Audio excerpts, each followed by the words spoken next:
I'm ChosenArchitect, and this is All the Mods 10. So today is the day that we are going to get up the Runic Star altar, because we have set up all of the prep work and foundation for everything else needed prior to this, which is going to make this whole process absolutely seamless. But on top of making all of our stars today, potentially, what I also want to be able to do is, well, continue to decorate the rest of the base and to kind of blend this in seamlessly. Of course, that's the plan at least. See, the reason why I'm a little bit hesitant is because I hope I didn't miss anything along the way. This whole setup has been incredibly complicated to kind of put together and also wrap my brain around, along with also handling and managing thousands of items, it feels like, to essentially make this star this go around. For example, just to be able to make one of the components that we're going to need, technically two of in each star, I need the setup that you see behind me. Well, kind of, sort of, because this allows me to automate enchanted books and the production of them. For example, I need enchanted books to be able to automate the awakened unobtainium blocks, which is something that requires 4 Unbreaking 1 books. And so that gets combined in the Runic Star altar once we make this. This will actually be one of our first things we actually craft with the Runic Star altar. And so in doing this, what I've ended up doing is I set up a pattern for the Unbreaking 1 book, and I made sure to set this to blocking mode. So now I can not search for unbreaking because that's not going to show up, but I can search for enchanted books. And I also made sure to shut off my auto import system that would automatically import enchanted books. And now I can go ahead and, for example, request like 3 enchanted books. It's going to pull all the items required. It's going to send them in the order that's needed. And this is just going to take some time to process this. Now you may be wondering, Chosen, how many enchanted books are you actually going to need for this? I'm glad you asked. Actually, it's going to be 4 times 36, meaning that we are going to need a whopping 144 of those Unbreaking 1 enchanted books to technically automate all of those blocks. And yeah, there we go. We just got those 3 books. Now, honestly, the real hero of this whole setup is the automated Hephaestus Forge. And this bad boy allows us to kind of skip a certain component. So if we take a look at the star altar, if I was to make this by hand, we actually need this, special component. And you see, this Maledictus component actually requires us to, well, travel a little bit. And we'd have to search for specifically treasure bastions, and I do not actually have one, even though I had found at least a treasure bastion. But it took me hunting for quite a while just to find the one treasure bastion, so just kind of keep that in mind. Thankfully, though, we get to skip that by using our automatic Hephaestus Forge. You can see that it doesn't really care or require that. Now, one item it does require are these loot bags. Now, surprisingly, I didn't actually open these bags whenever I killed the extra mobs. Now, this one right here is the lunar monstrosity, apparently, which I think is the one that we actually need for this. And it might actually be the only one that is labeled the bag from the lunar monstrosity. So there's the lunar monstrosity. That is perfectly fine. And I only have one, but thankfully we only really need one. And I think I have everything now to be able to make this setup. It's going to cost all 6 slots. That is then going to be consumed. And we are now processing and producing the Star Forge. Oh my goodness. All of our time is now wrapped up into this, and we are now producing this bad boy. I'm pretty excited. Okay, so now that we have this modular machine set up, oh man, we can actually start to see all of the individual components that are going to be required for it. And this one actually seems a whole lot less complicated than everything else I've set up thus far. Now, I have most of the machine set up minus the hatches. We're gonna have to figure out that hatch part here in a little bit, but I do want to figure out exactly how big this actual structure is. Wait, that's not the right thing. That's funny. I accidentally grabbed the Runic Crucible because I actually made 4 Runic Crucibles because I didn't realize I only really needed 3 because I miscalculated early, but yeah, there it is. So we definitely have our star altar, and we'll go ahead and place that down. And let's check this bad boy out. Okay. Wow. That is quite a large structure. And I think this is positioned almost perfectly. I might actually move it back just a little bit here, just so we have at least like a 3 wide gap on the wall from the back. Okay, I'll move it one more forward, and I think we're going to be perfect. But remember how I said this one's way simpler? That's because I was looking at the wrong one. This is actually the list I need, and so I have to rebuild all of this stuff. I think I have, though, most of these blocks ready to go. It is, though, a lot of the polished dark stone, which is not too bad. But man, I'm going to have to replace 112 stairs. Oh no. So now as far as the inputs go, it looks like we have one here, and essentially all on all four sides. This one has them in the middle here as well, and in the middle. Okay, so now that we know this, I have all of the ingredients minus one thing, which we're going to talk about here in a second. But these are technically all of the ingredients. Everything here is fairly reasonable to obtain. However, they did throw in the magnetized darkstone pedestal right here, which does require us to make at least one of these fargonetic mixtures, which requires wax from Forbidden Arcanus, which is easy to obtain. But it also is going to require us to have a little bit of life in our forge, and we're going to have to, well, use our forge over here the manual way to make it. I know, so much for automatic. It can't do everything, but the things that it can do is very helpful. What I can do, though, is I can go ahead and I can schematize these things that we already have, confirm, and voila. Oh, the structure is there. Now, we are missing all of the hatches and things like that. It did go ahead and replace those. And it also says I am missing the jars, which are these jars that it needed. And I'm not actually sure where it needed those jars. I am going to have to kind of see. Oh, it looks like they go right here. So maybe I have to place them. But outside of that, I mean, we can try the schematic again and see what it says. Yeah, it seems like it's fine. Yeah, it liked that. And it also appears that I was missing a few of the pillars. I thought I had enough of them. I'm assuming these pillars, by the way, can be placed on their side.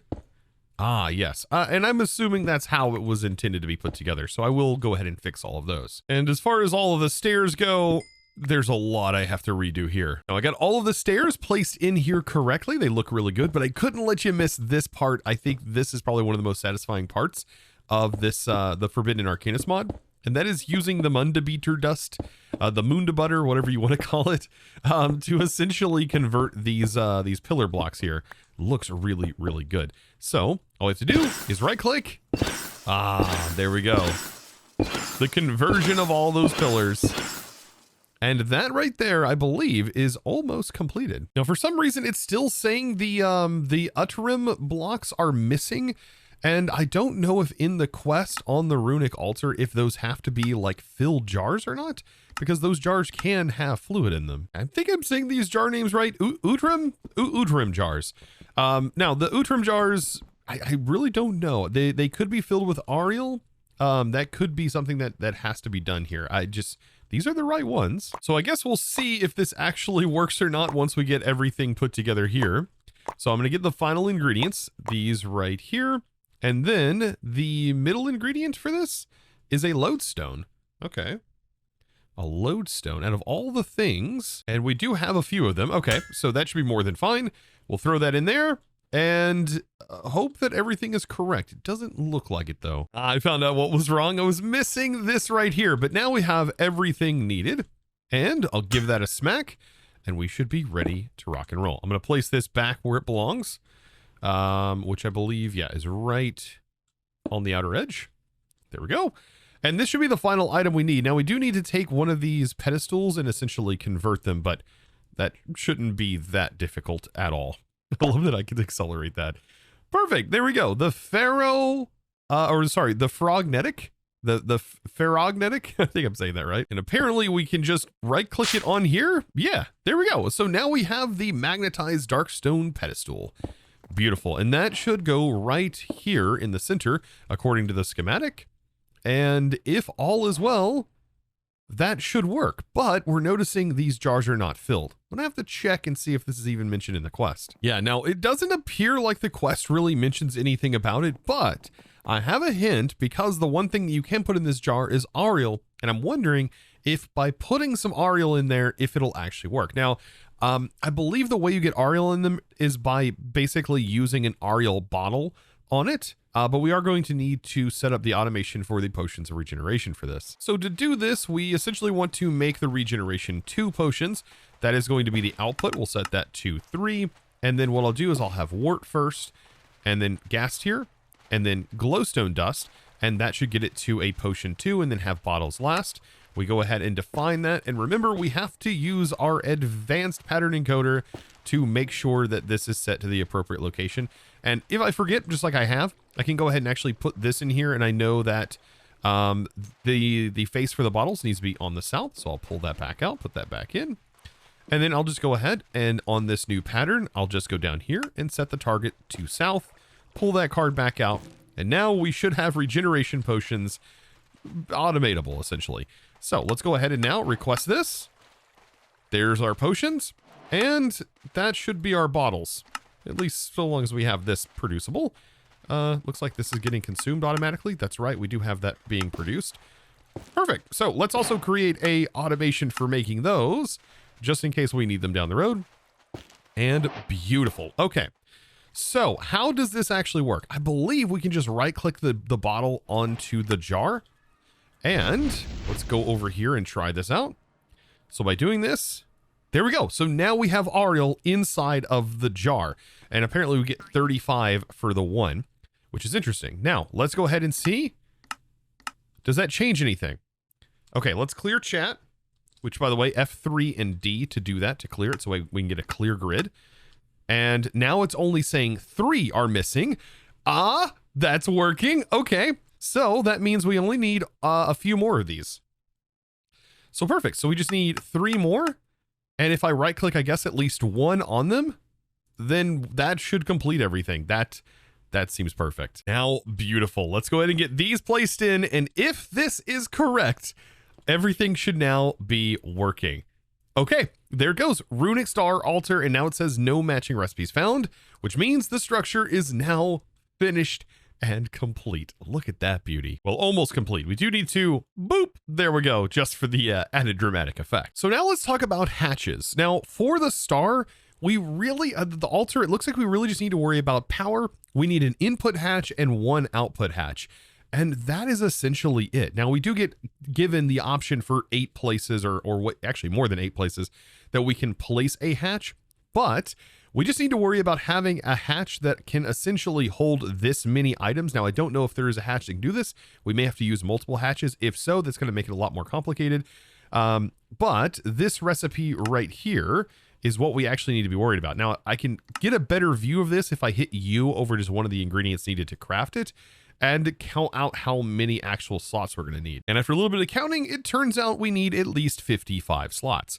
I don't know if an input hatch actually supports that. We'll have to see. So yeah, unfortunately, the max size is actually 32, but we need 55, which makes this a lot more complicated to actually autocraft. Now, just because something has been complicated in a way such as this doesn't mean that I can't take the time to possibly find a easy solution to this problem. So what I'm going to essentially do is use 2 of these ludicrous item inputs. And I'm assuming that that is going to work and we can actually split up the items between multiple input hatches for that ingredient. Now we are also going to need at least a huge energy input hatch based on the recipe required here. So if we take a look at the star, for example, we will see that this is going to require at least 425,000 FE per tick input rate, which means we need to go with this hatch right here, which accepts and will be able to send out at least 740,000. So this is definitely more than enough. And that is basically all we're going to need. 2 ludicrous item input hatches. We're going to need a power hatch and an item output hatch. That is pretty straightforward. So now what I need to do is define our area. Now I like the right side to usually be the output. And it's kind of funny that we just need a simple tiny item output because we're only going to ever get 1 item type out at a time. And then over here on the left, where I would typically put my items, I'm actually instead going to store something different. I'm actually going to put the power tap over here. And that's because the back is actually where I want to handle the item input. And so our items are essentially going to go here and also here. And I just need to split them up basically with a barrel. And we can do this in multiple different ways. We can use a pipe. We can really just use anything that can send an item from a chest. And we can use a pattern provider, believe it or not, to actually send all of the ingredients that are going to be required here directly into some kind of container that is right here. that needs to be big enough to hold 55 items. And then we just pipe into here. Now, an inventory that can hold this much is something like a diamond barrel, for example. The diamond barrel is just enough, which the iron barrel, for example, only holds 54 items, I do believe, whereas this will actually hold significantly more.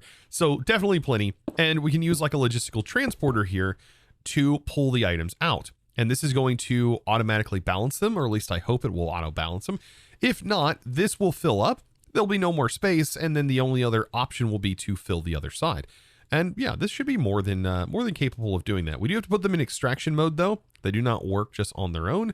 And I have no idea where my configurator went. There it is. I must have tossed it in here. So yeah, put this to export mode.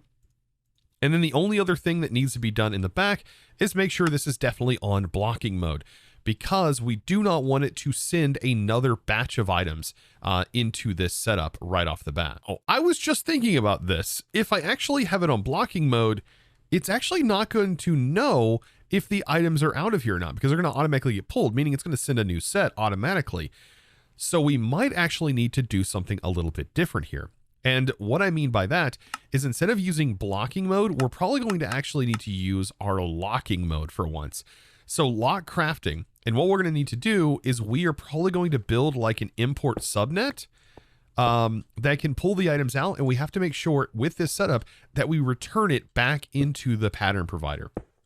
So this pattern provider will need to receive the items back in order for this to work. So I think what I'm going to end up doing is placing this underneath. That will give me a nice clean look. But also allow me to get those cables through, because we need a cable to power this, and we also want our subnet to be separated. Now, I know you're probably like screaming, Chosen, what do you mean subnet? Don't scare me with those big words. But honestly, it's not going to be too difficult to do.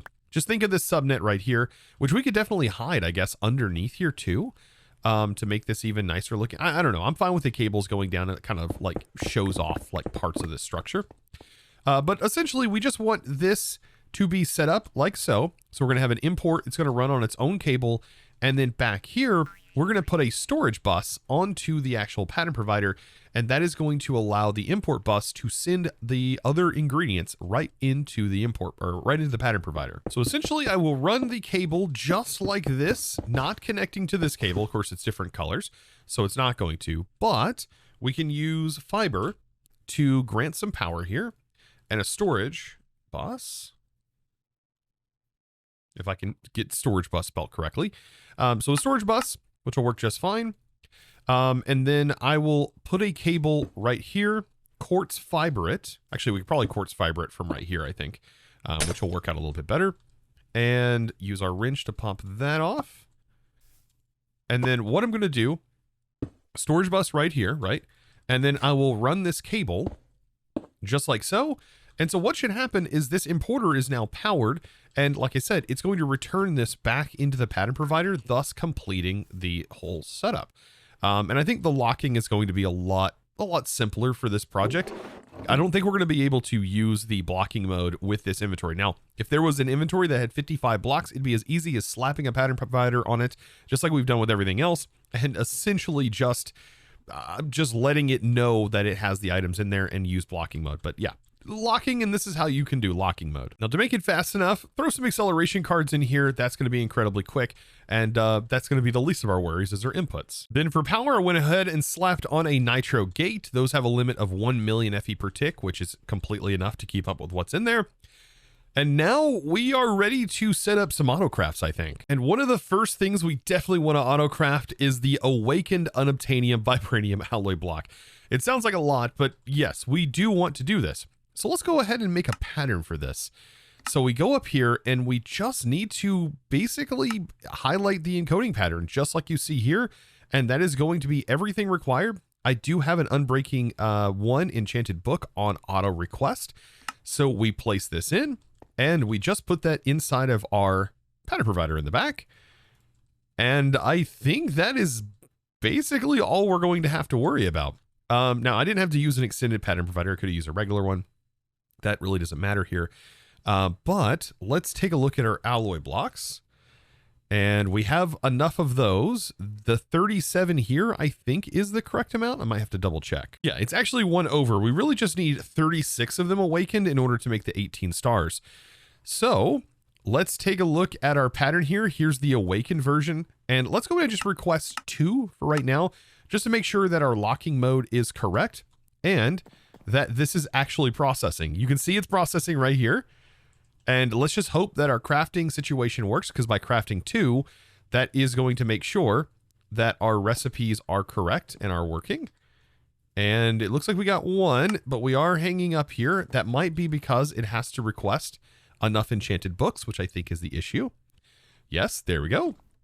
And this will be something that I might just set up and have running so that way we can get all 36. And while I'm waiting, I think I'm going to start decorating this entire base. But if all is well, what is the final items in here? Nope, that processed up. It's probably doing the final process here. Yes. Oh, it is working. Our auto crafts are working correctly. And we have this bad boy up and automated with a very simple solution, right? And there it is. There's our 2 awakened unobtainium. Now we just got to get technically a total of 36. And then we can finally craft, I think, all 18 of all the mod stars that we're going to need to make a bee. Okay, so I know no time has gone by for you, but for me, it's been about an hour or so, and I've done a little bit of interior decorating and exterior decorating, technically. I added some lovely benches, replaced a lot of the stone that was on the floor with archwood planks, which I think blend into this really, really well. It's kind of a pinkish gray color, or purplish gray, I guess you can say. But yes, it blends in because we're already using these archwood trapdoors, which I think fit really, really well. And I've just basically converted the stone. Now, where the magic really happens is when we exit out into the courtyard. And this is where I decided to go ahead and use the new supplementary fire pits, which look really, really good, by the way, on top of some pillars, and also use some statues here with some of the pedestals extended like this. And the statues are holding different types of swords from different mods, of course, like that one is from, I believe, yeah, the Twilight Forest, and so on and so forth, right? More Twilight Forest, like a gold one that's enchanted and all that lovely stuff. And I just decorated and added some foliage, making it look really, really nice out in the courtyard. Also, went in here and made all of the wiring look better, added in the pillars to match the rest of the build, and definitely hid the cabling you can see right here. I've got them all nice and facaded, so they're not sticking out. I still have the access port down here just to kind of check fluid, but closing that up, look at that. It looks really, really good. And not to mention, all of our alloys are nice and ready to go. And it surprisingly took no time at all, considering that we can actually tick accelerate these.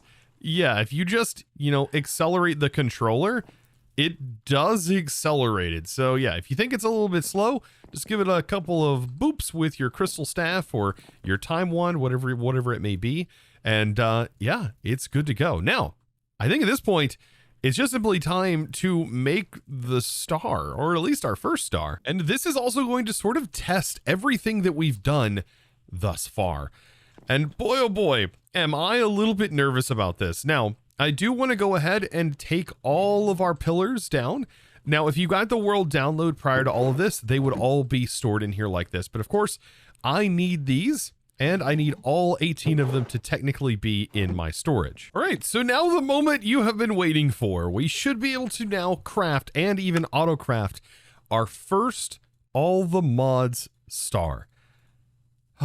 Deep breath, deep breath. I think I have everything needed. There's that task completed.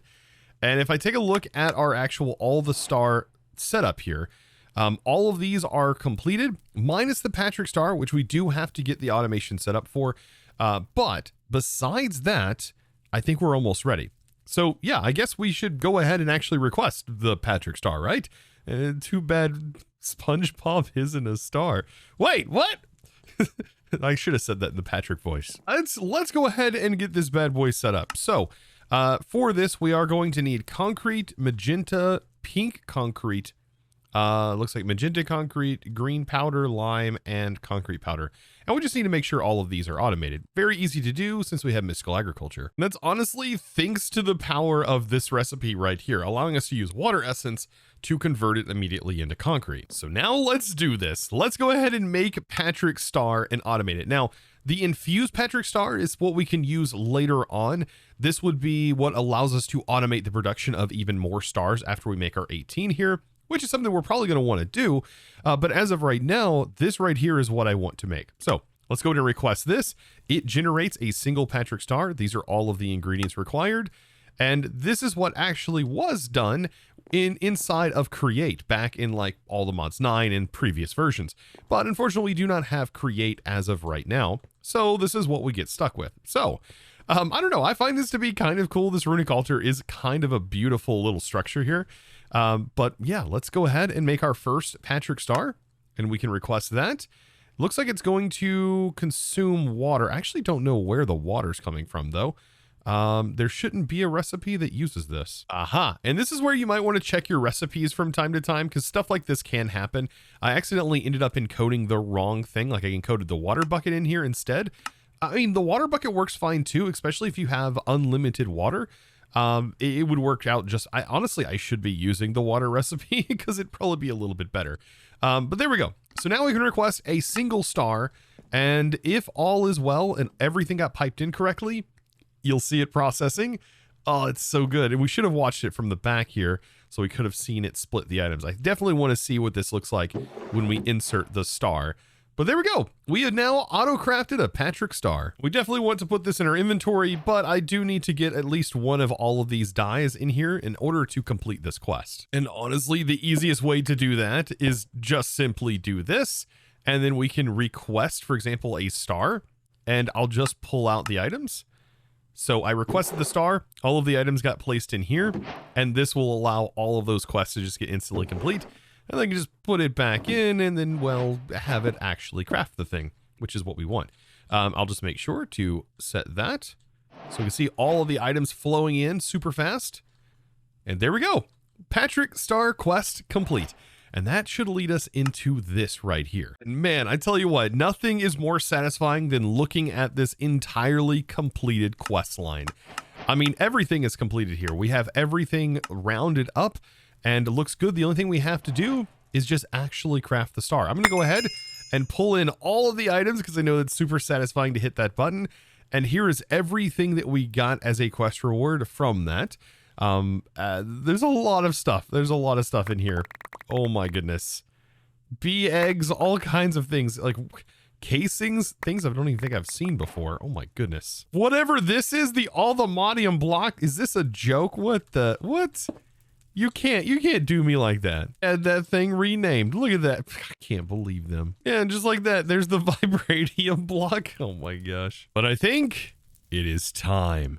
Time that we craft at least a All-the-Mod Star. And according to the quest, it'll say right here, does this mean you win? It does. You have reached the All-the-Mod Star. That means you have beat the Modpack. So what's next? Or so we have, according to it. That's what it says. So does that mean that if we craft this, I've beaten the Modpack? Because if so, I just don't know if I'm ready yet to, well, end. And I think there's still more to come. So I guess now's the moment where we get to kind of test and see if this is everything we need for the star. So to build this recipe, we need to go into here and we can basically hit U on it to then see the full recipe. And this should allow us to hit this button. Now, all of these things that are highlighted in blue mean that we do have an autocraft for. Everything else we don't, but that's fine, because we only really need 18 of them as of right now. So when I encode this pattern, it should account for every individual item that was required in the craft here. And that's basically it. Wow, it looks a whole lot smaller when it's compressed down like that. But that's the star recipe right here as you see it. So whenever I encode this pattern, I'm now realizing that I probably only needed one hatch because I was thinking that all of these individual items were individual slots. And I know you are probably already screamed at me in the comments. I am sorry. And I actually might go ahead and leave it the way it is. You know what? Actually, I should probably fix this whole thing and just make it a lot simpler. I completely did not even think about this until after seeing it set up in that way. But like I said, this does actually make this whole setup a whole lot simpler. We don't actually need this subnet madness or anything like that. No, all we actually need is just to hook up a regular import directly to here. So yeah, I should be able to get away with just having one ludicrous input right here. And then I do like to see my pattern providers and be able to access them. So I'll just rerun the cable directly into the back, just like we've done on all of the other setups. And I'm going to use a regular pattern provider for this, just a standard one, because that should be more than enough. Place that down, and then just make sure we have blocking mode on. Don't have to worry about any of that other nonsense. And I was totally confused, thinking I was going to need like one slot basically assigned for all of them, but it's just going to stack just like that. I can't believe I did that. Well, don't hate me in the comments, please, please, please, please. I mean, I guess if anything, you learned how to use locking mode, and that's always a good thing, right? Because it does work, and you can still technically use that method even with the new version of the star. But here we go. Here's all of the items. We'll go ahead and encode this, all the mod star pattern. And this is a huge, huge and integral pattern to this entire pack. So as anticlimactic as the actual crafting process is for this, as we're just going to watch a process bar go up, this should now allow us to craft our first all the mod star with 169 bytes. Nice. And there it goes. All of the ingredients that we spent all this time crafting to simply make a star. Man, that feels incredibly empowering right there. That is a monumental task, and we have now technically completed the pack. Well, sort of, because I still want to make all of the stars, and I actually want to automate the process of generating the stars. Now, we also have creative items that we can now make with our star. Like, that's the big part, right? We can use this to get infinite blood and all this other stuff that you technically could have used, or I could have used to make more stars, but I kind of like the goal of just automating it all without any of that. And so in that process, we definitely did do that. Which is really cool. Actually, some of my favorite items to get that are creative items have to be the Pneumaticraft stuff, because it just allows you to play with all of the Pneumaticraft stuff, which is really fun, mind you, just without needing to worry about the whole pressure mechanic, which can be kind of tedious. So once we craft the star, what do we get for our oh no, we don't. So what's interesting is I was hoping that we would get like a pedestal or something, like in previous all the mods. That way I could have used it for decorating, but I guess we'll just have to go with whatever this is. I think that's fine. You know what? And I might use these as decorations on our pillars right here. And we can just have these placed in, which is technically rewards. So there we go. I ended up getting all of the decorations placed in. And I mean, we have all of this. Now, if you place a named item, for example, on this pedestal, it like renders the text, and I tried to go with items that didn't have a name associated to them. So there we go. This looks really, really cool. But now this is not over, and I hope you guys are looking forward to what is actually going to be next, because just when you thought crafting the star was it, it's not. We still need to gather up the bees, make the rest of the stars, which isn't going to take very long at all, and then figure out how we can use the bees to then automate the production of more stars, which does have even more steps and is technically going to start to utilize this setup a bit more. So now if that's something you're interested in, be sure to click that subscribe button if you haven't already, and also give this video, guys, a huge thumbs up.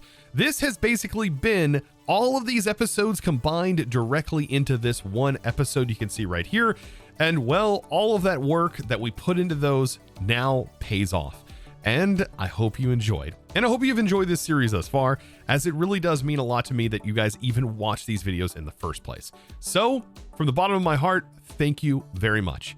And well, it's now time to also thank the amazing supporter of today's episode. And that amazing thanks is going to go to none other than Hype. Thank you so much, and a name super fitting for today's episode.